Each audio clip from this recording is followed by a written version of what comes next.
The week ahead? Hey, what's going on, Vincent? Tuesday. I guess that's what you want to ask me. Busy day for me. Yeah?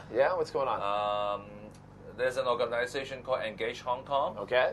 Will be announcing their report on the London Principles. The London Principle. The London Principle of...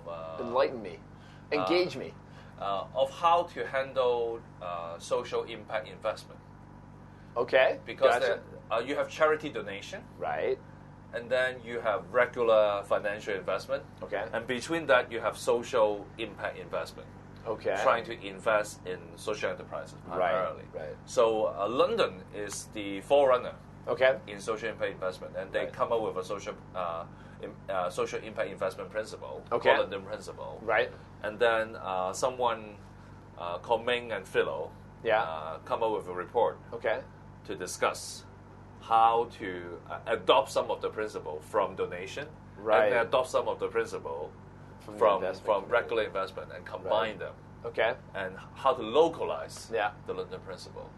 So I will be facilitating this session today. Really? Okay, gotcha. And who's going to be participating in that?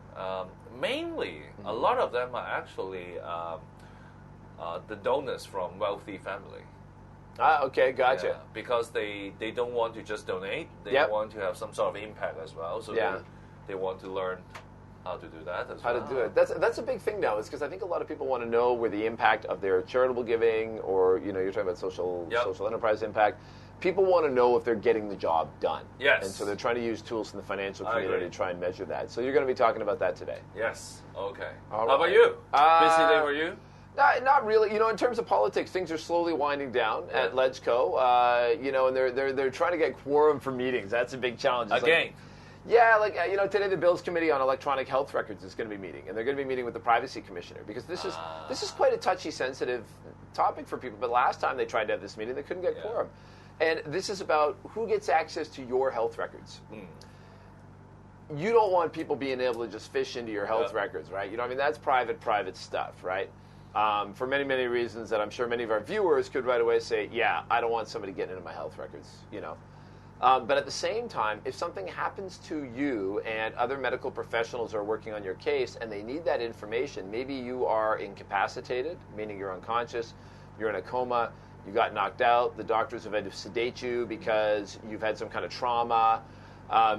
Who should have access to your records?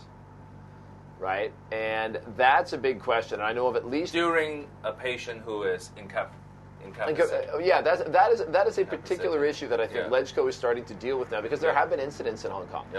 And sometimes it's cases where treatment is delayed. Because a family member shows up and they're like, you can't access the records. They're like, it's my brother and he's in a coma and I don't think this doctor's doing a good enough job, and I want this doctor to have access to the records. And then it gets very sensitive because they're like, oh, no, this doctor's fine and you don't have permission. And they never really know if things got done properly, and then people start accusing the health authorities of cover-up. But I thought in the U.S. and in Canada, this can be easily done. I don't know how they handle this, to be honest. The one case that I'm familiar with, the patient did die, and the family thinks there might have been a cover-up, and they want another doctor to get access to the records, and they're like, well, sorry, nobody gave consent, so we can't give you the records. Well, speaking of that, so this is a sensitive subject. Want to pick incapacitated as the keyword for today. But this reminds me of the LegCo. Okay. It's being incapacitated. Incapacitated? Some legislators are kind of like in a coma.